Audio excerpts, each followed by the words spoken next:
Tonight the talk is about misconceptions about Buddhism. There's a lot of misconceptions about Buddhism. The first one concerns more of Malaysian temples. When I was young, actually I went to a Catholic school for 12 years. And during my time they had a lot of European brothers who came from Ireland, came from Canada, came here when they were very young, about 25, haven't taken their perpetual vows. And they came to teach their religion and spread education. And many of them died here. So I learned a lot about Catholic religion from them. My parents were supposed to be Buddhists. And whenever my mother had problems, and she had a lot of problems because she had to bring up 8 children, so she would go to a Chinese temple and pray for divine help. And as a small boy, I went along with her. And when you go to some of these Chinese temples, you find statues, frightening looking statues, with long tongue, long hair. It didn't appeal to me at all. So I thought, if that is Buddhism, I don't want to be a Buddhist when I grow up. I want to be a Catholic. So that's one thing. A lot of people, they don't differentiate a Chinese temple or a Taoist temple from a Buddhist temple. If you go to a Buddhist temple, there should be very much less statues or no statue. But in these Taoist temples, they have a lot of spirits, these statues of spirits that people pray to. So that's the first thing in Malaysia. People mistake Chinese temples for Buddhist temples. Generally we call these Chinese temples Taoist temples, but they are also not really Taoist temples.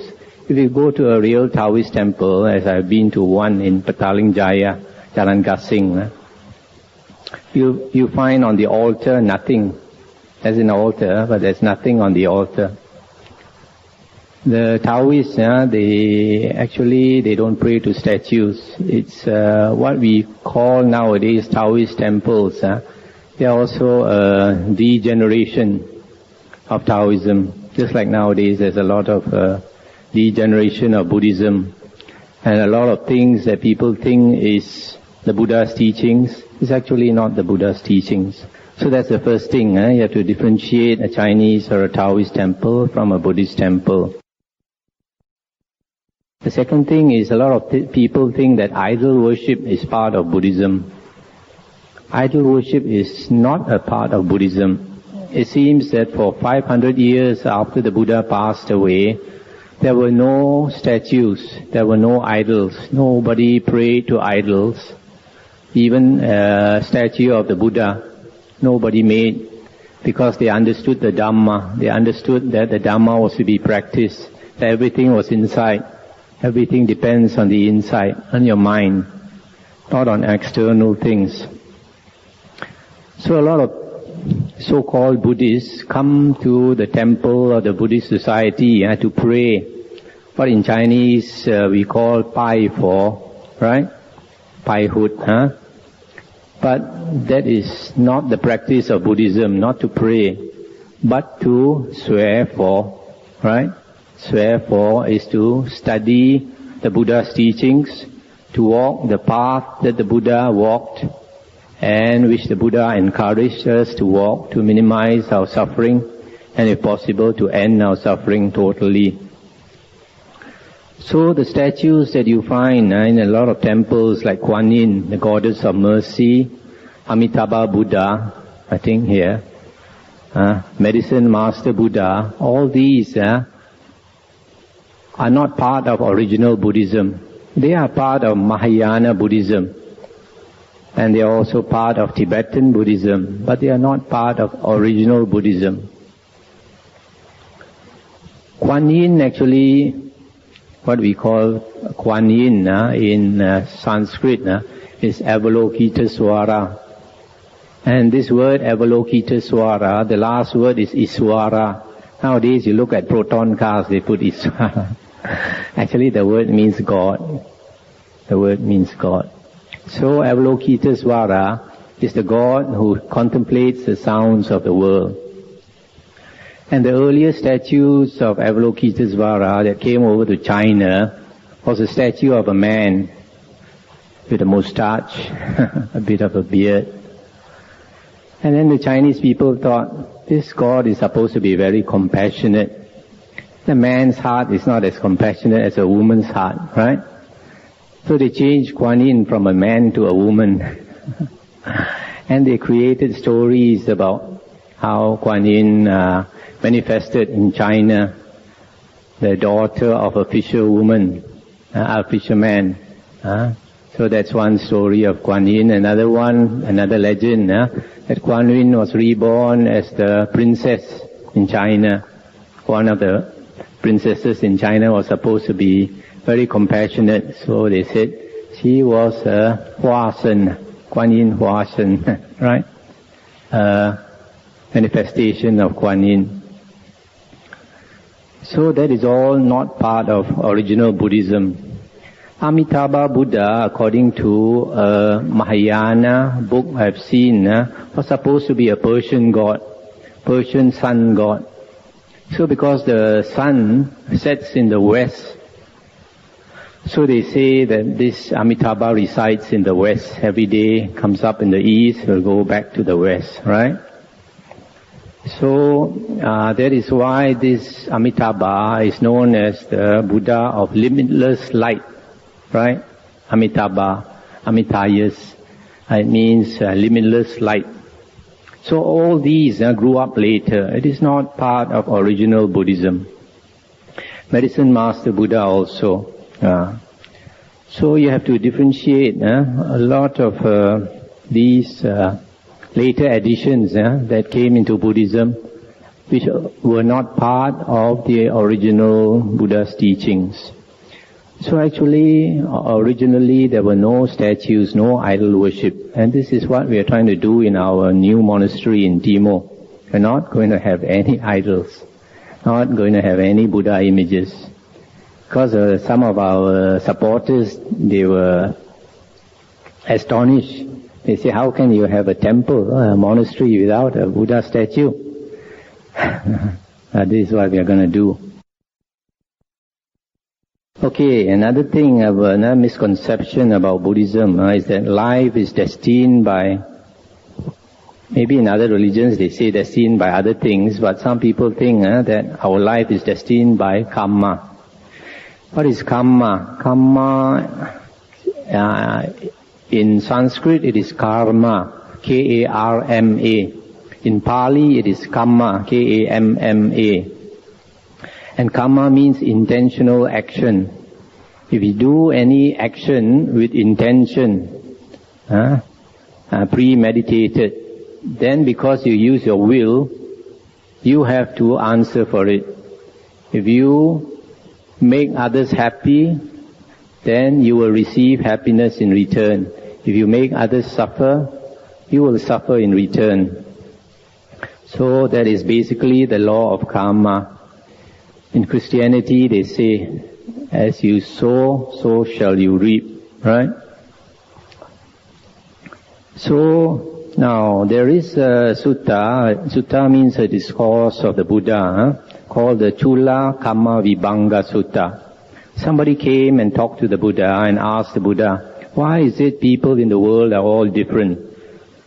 Some people are born handsome or beautiful. Some people are born ugly. Some people have a healthy body.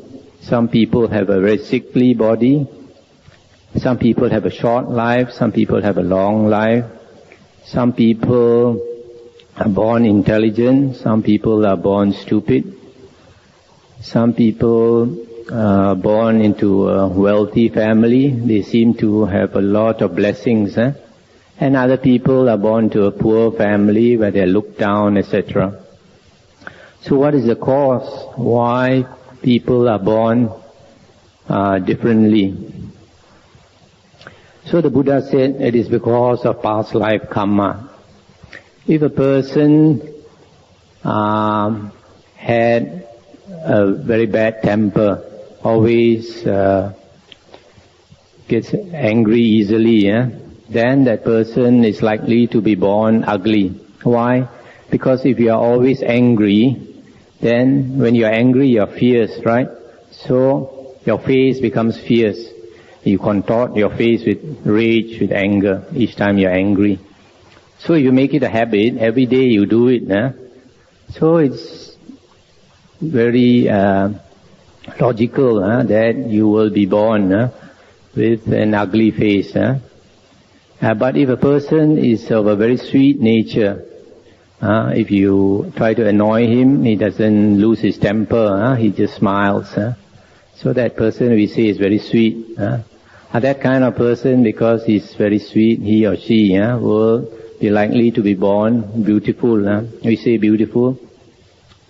Beauty also, of course, is depends on people's opinions. But generally, if a person is very sweet, we say that person is nice looking, right?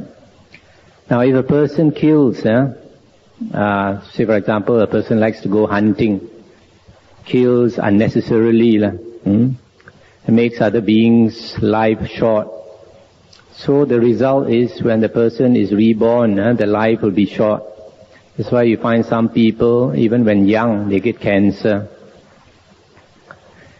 And if a person does not kill, then because you allow other beings to have long life, it is only natural that you will get long life when you come back again on the round of rebirths. And then if you harm other beings, for example, formerly, like during my parents' time, my grandparents' time, they used to have slaves. And some people used to torture their slaves. Like in America, they used to have these Negroes as slaves, right? So some people would like to torture their slaves or torture their dogs or some other animals. If you make other beings' bodies painful, it is natural that next time you come back, you have a sickly body. This body will give you pain. This reminds me that somebody told me there was a lady many years ago in Johor. She used to mistreat the slave. When the slave was a lady was hungry, she would force her to drink this latex instead of drink milk, latex. Then when she was about to die, she was people when they're about to die, they see visions because they're going to be reborn in a certain place. So whatever place they're going to be reborn in, they start to see that world coming up in their consciousness. So she saw herself being tortured, being forced to drink latex by other beings. So she would cry. So this karma sometimes you can see in this very life, before that person passes into the next life.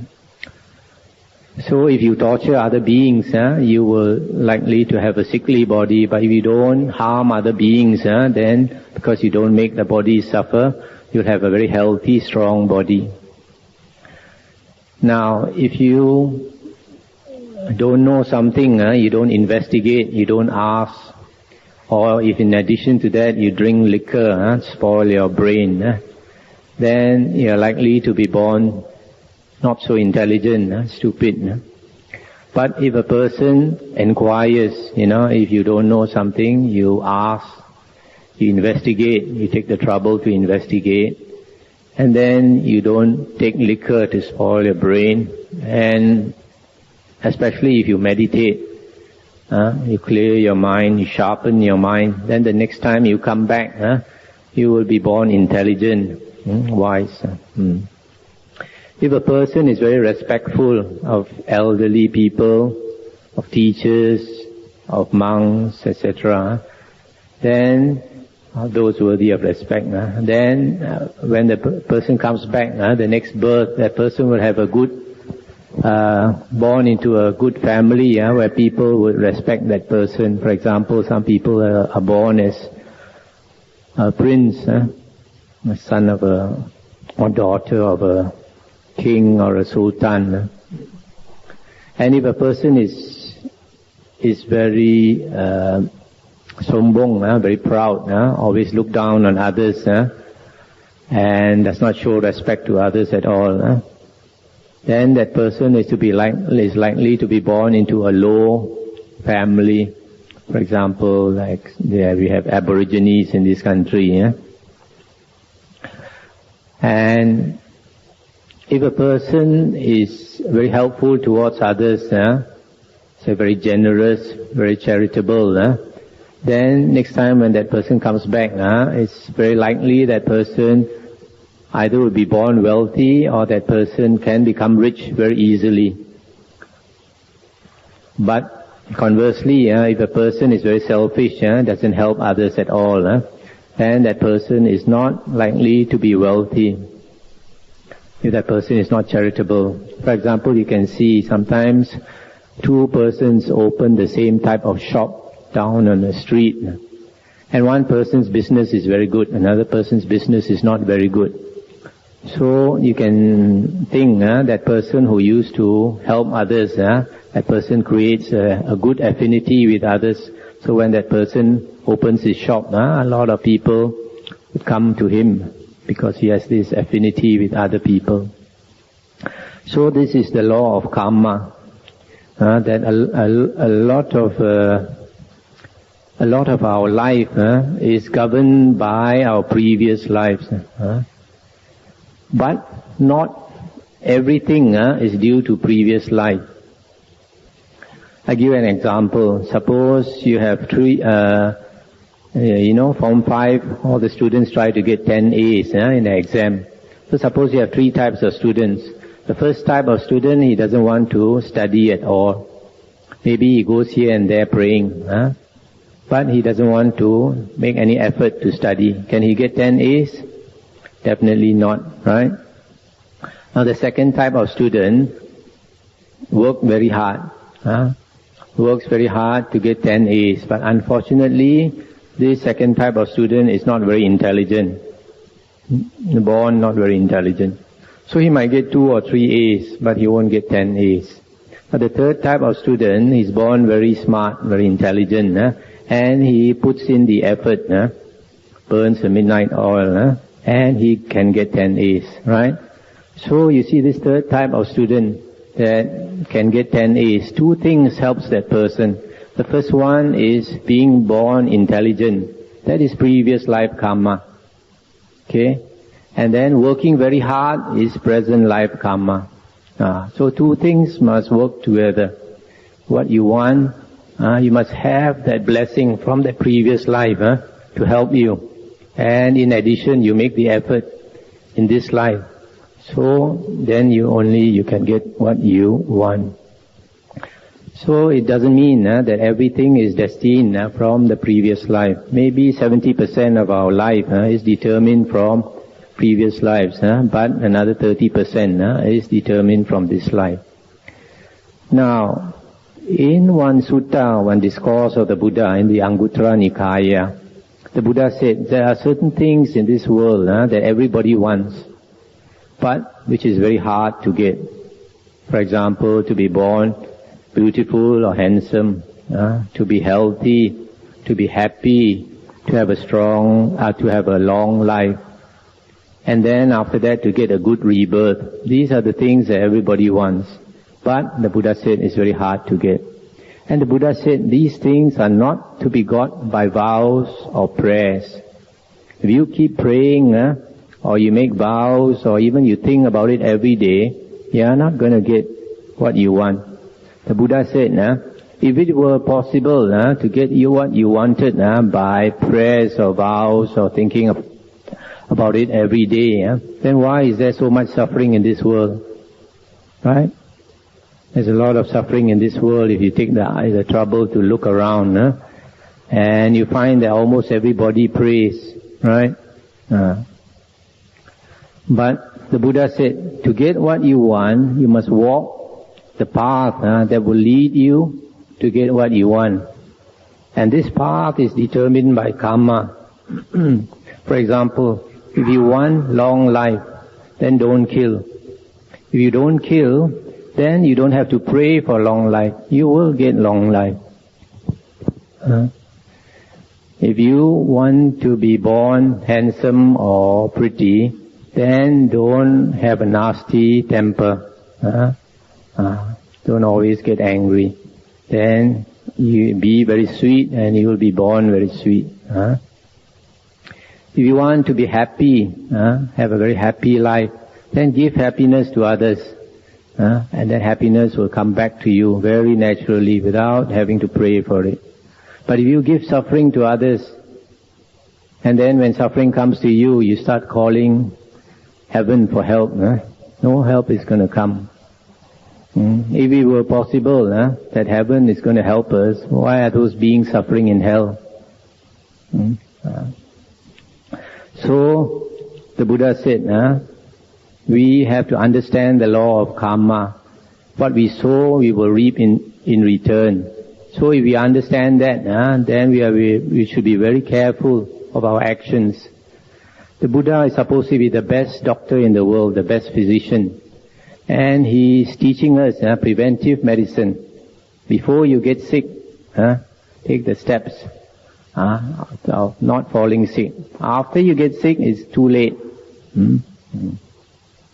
You have to take the bitter pill. Now there is another sutta where the Buddha came to a certain place, and those people there were Brahmins. And they told the Buddha, they said, there is a type of Brahmins, I don't know whether they were talking about themselves or another type of Brahmins. They said, when their relative passes away, these Brahmins will take out the corpse as soon as possible. And they'll all carry the corpse very high. And let the corpse face heaven, point towards heaven. And they shout the name of that person who died and ask him to go to heaven. So they think by showing him the direction to heaven, his soul will go to heaven. So these Brahmins, they told the Buddha, they said, Lord, because they know that the Buddha had all these psychic powers. So they said, now that we have an Arahant, Sammasambuddha in the world, an enlightened person, I think we don't have to shout to ask the relative to go to heaven. The Buddha can bring us all to heaven. This is something a lot of people like to know, whether the Buddha can bring us all to heaven. So the Buddha said, before I answer your question, I'll ask you a question first. You answer me first. The Buddha said, suppose some men came to the edge of a pond, a deep pond, and they took a stone, a heavy stone, and they threw it into the middle of the pond. And as the stone was sinking into the middle of the pond, they all shouted, praised the stone, and asked the stone to float to the land. Is it possible, the Buddha asked, for the stone to float up, to come up to land, just because they praised the stone? And they said it's not possible because the stone is heavy, the stone would sink. So the Buddha said, in the same way, suppose a person has done a lot of evil, and after his death, his evil karma is pulling him down to the woeful plains of rebirth. You have 3 woeful plains of rebirth. The worst is the hell realm. The second, a little better than that, is the animal realm, where beings eat each other alive. A little better than that is the ghost realm. And these are the 3 woeful plains. So the Buddha said, because of evil deeds, after death, this person's heavy karma is pulling him down to the woeful plains of rebirth. And then you all come along and shout and ask him to go to heaven. Is it possible? Then after they thought about it, they said, it's not logical. If that person is an evil person, and that person can go to heaven, there must be something wrong somewhere. So the Buddha said, now, another time, this group of people came to the edge of the pond again, and they brought along a cup half filled with oil, and they threw this cup half filled with oil into the middle of the pond. And as the cup was sinking, the oil would float up to the surface. And then these people shouted at the oil, cursed the oil and asked the oil to sink to the bottom of the pond. Is it possible? Then they said no, because the oil is light, oil will float up to the surface. So the Buddha said, in the same way, if a person is a very good person, hasn't harmed other beings, has done a lot of good, after death, the person's good karma will bring that person up to a good place of rebirth, either heaven or at least a human plane. And then people came along and cursed the soul of that person and asked him to go to hell, to go to the woeful rebirth. Is it possible? So after thinking for a while, that man said no. So in other words, the Buddha is saying, nobody can help you. It is all determined by your actions. What you do, you get back in return. What you give, you get back in return. So that is basically the Buddha's teachings. The Pure Land is a later teaching. It's a later book. Of course, in Mahayana Buddhism, they say that is the Buddha's words. But in Theravada Buddhism, it is not accepted as the Buddha's words because it's a later teaching and it contradicts the earlier teachings. Now, in the Sixth Patriarch Sutra, Sixth Patriarch was a very famous monk in China, Hui Neng. They also asked him this question. They say, people say that by reciting the Buddha's name, you can be reborn in the Pure Land. Is it true? And then how did he answer? He said, if your mind or your heart is pure, the Pure Land is very near. If your mind or your heart is impure or evil, the Pure Land is very far. Furthermore, he said, deluded people recite the Buddha's name, hoping to be reborn in the West. But wise people purify their minds or purify their hearts. So what is most important in the Buddha's teachings is our mind, our heart. That is the basis for your rebirth. Now another thing about another misconception that you need blind faith in Buddhism. In Buddhism we have a term called saddha. Saddha, and saddha means confidence or trust that the Buddha is enlightened, that the Dhamma is well taught by the Buddha, is a good teachings, and that the Sangha, the Buddha's disciples, practice a good way. And this saddha comes from, this confidence comes from understanding the Buddha's teachings. The Buddha never asked us to take his words for granted. There is a sutta called the Kalama Sutta, where the Buddha said that we should not take everything on hearsay, even if it is in the books, or you hear just because you hear it from somebody who is respectable, etc.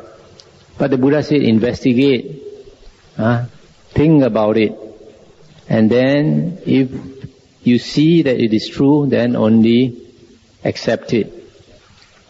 So the Buddha encouraged inquiry, and the Buddha said even his own words you have to inquire.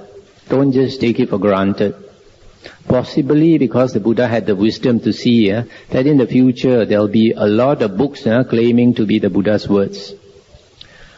As far as Theravada Buddhism is concerned, the original teachings of the Buddha are found in the 4 Nikayas, the earliest 4 Nikayas. Nikayas are, the word Nikaya means collection of the Buddha's discourses.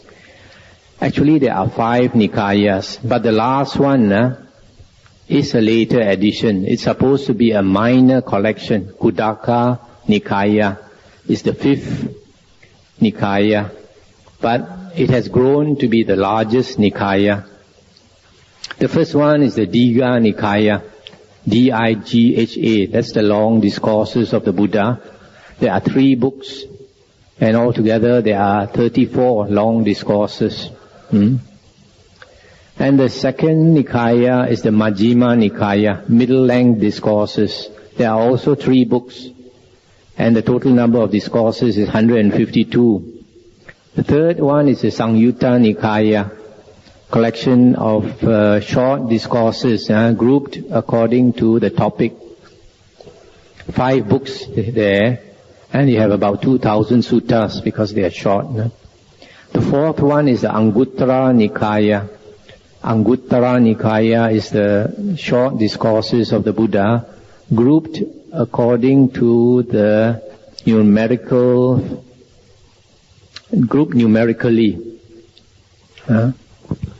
So these are the 4 original discourses of the Buddha. If you study these 4 discourses, these 4 Nikayas, you will find that they are very consistent, and they have everything to do with lessening our suffering in the world. These books, 2 of them are available from the Pali Text Society in London. They are the only people who have translated it. And the other 2, we have new translations from Wisdom Publications in America and UK. So these are the original discourses of the Buddha. You have a lot of other books besides that, but they are, you'll find if you study them, like Abhidhamma, etc., there's always something that contradicts these 4 Nikayas, or Mahayana Sutras.